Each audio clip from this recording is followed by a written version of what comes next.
Bonjour tout le monde et bienvenue sur ma page YouTube. J'espère que vous allez bien. Pour moi, je vais bien par la grâce de Dieu. Si, tout comme moi, tu as toujours eu le désir de continuer tes études à l'étranger, notamment en Allemagne, alors cette vidéo est pour toi. Comment se préparer pour pouvoir être éligible, pouvoir remplir tous les critères d'une bourse DAAD. Aujourd'hui, je parlerai de comment bénéficier d'une bourse DAAD, comment se préparer par conséquent, parce que la plupart souvent, c'est une compétition qui est assez rude et qui nécessite beaucoup de préparation. Je suis bénéficiaire moi-même d'une bourse DAAD qui est intitulée Leadership for Africa. Leadership for Africa, qui est une nouvelle bourse qui est assez particulière. Particulière au sens où, dès que tu es retenu, tu fais un master de ton choix et ensuite de cela, il y a d'autres cassis, mon français. En plus de cela, nous avons des cours supplémentaires en ce qui concerne le management, public development, etc. et tout qui accompagne cette bourse parce que le but de cette bourse, c'est que à la fin, nous en ressortons des leaders pour l'Afrique, des leaders pour notre pays, et à la fin de cette bourse, nous puissions aussi impacter notre société. Et pour commencer, j'aimerais dire que cette vidéo n'est pas sponsorisée par le DAD. Bien sûr que j'aimerais que ça soit le cas.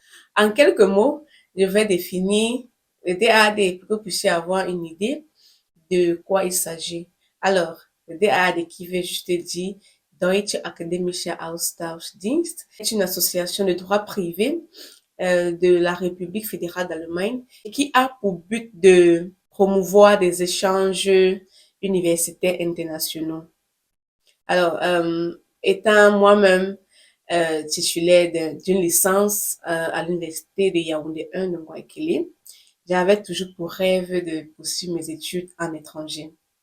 J'ai choisi l'allemagne parce que ça devait être pour moi un challenge de plus, vu que je parle déjà français et je parle anglais.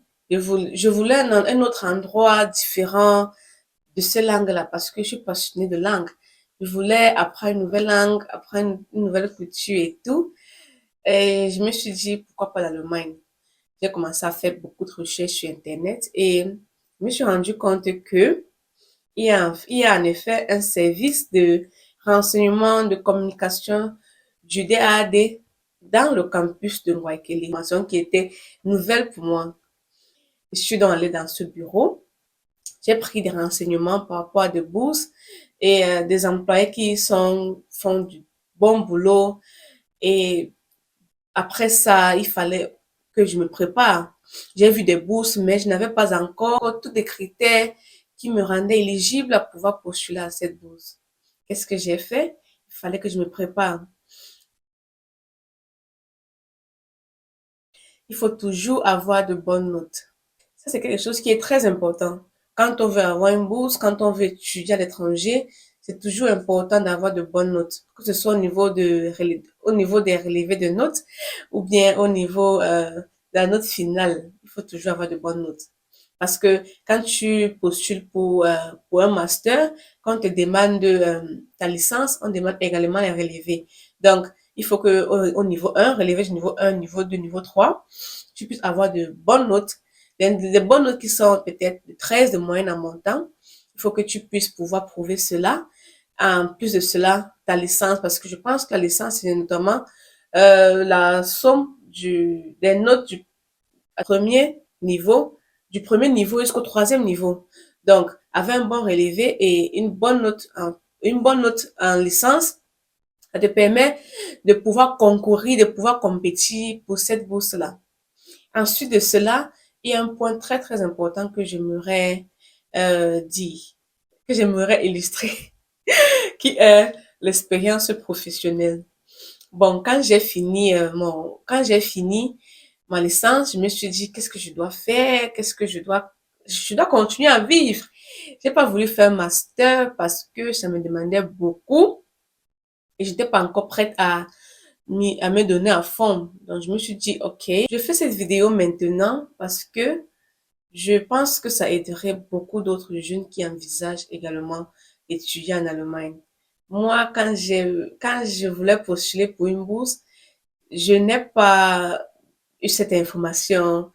Je savais pas comment me préparer. Je me suis juste trouvée face à cette situation. J'ai voulu aller en Allemagne et il fallait que je me prépare peut-être un à 2 ans avant de pouvoir avoir cette bourse.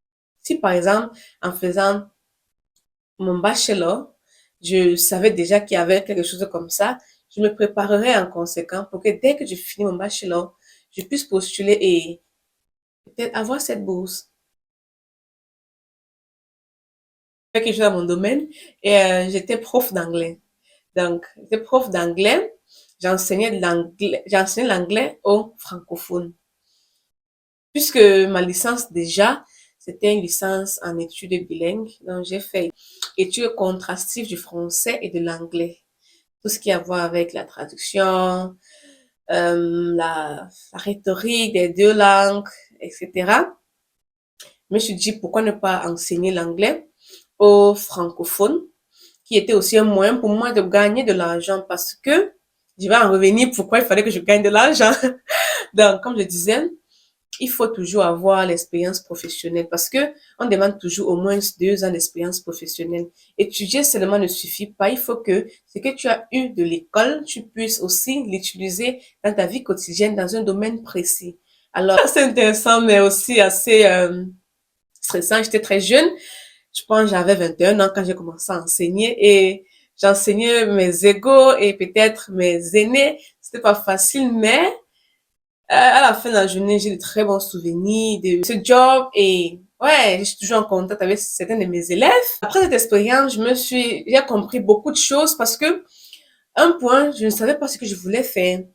Quand j'ai fait ce stage, quand j'ai fait ce job, je veux dire, je me suis rendu compte que l'enseignement, n'était pas pour moi dans le sens où je devrais peut-être enseigner au secondaire.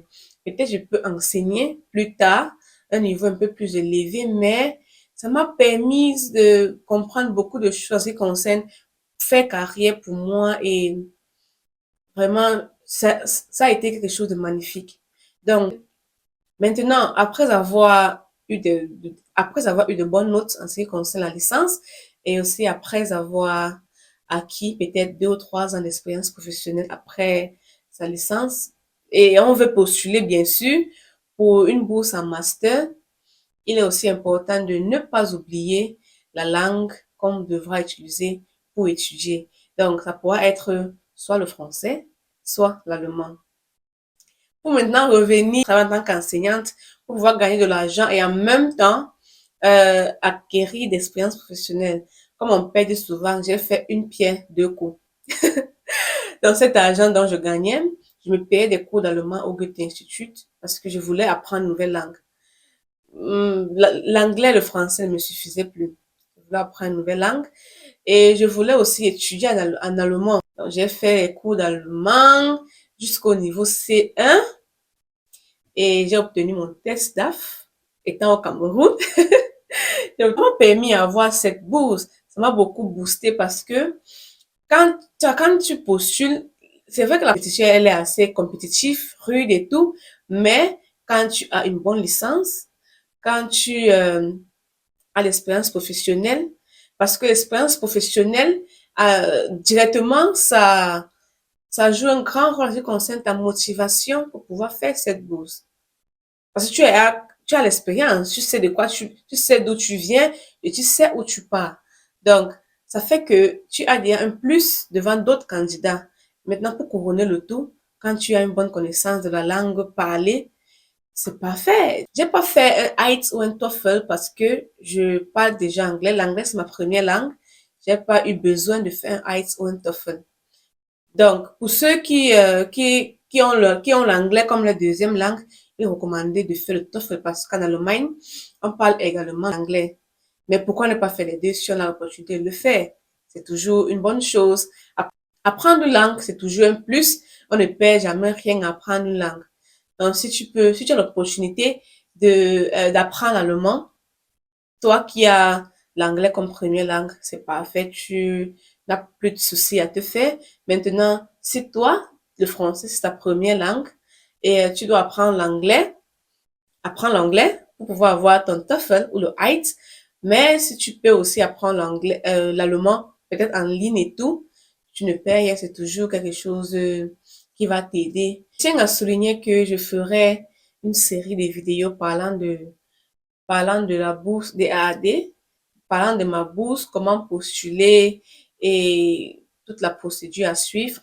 Mais j'ai voulu commencer par la préparation parce que parfois on n'a pas cette information à temps.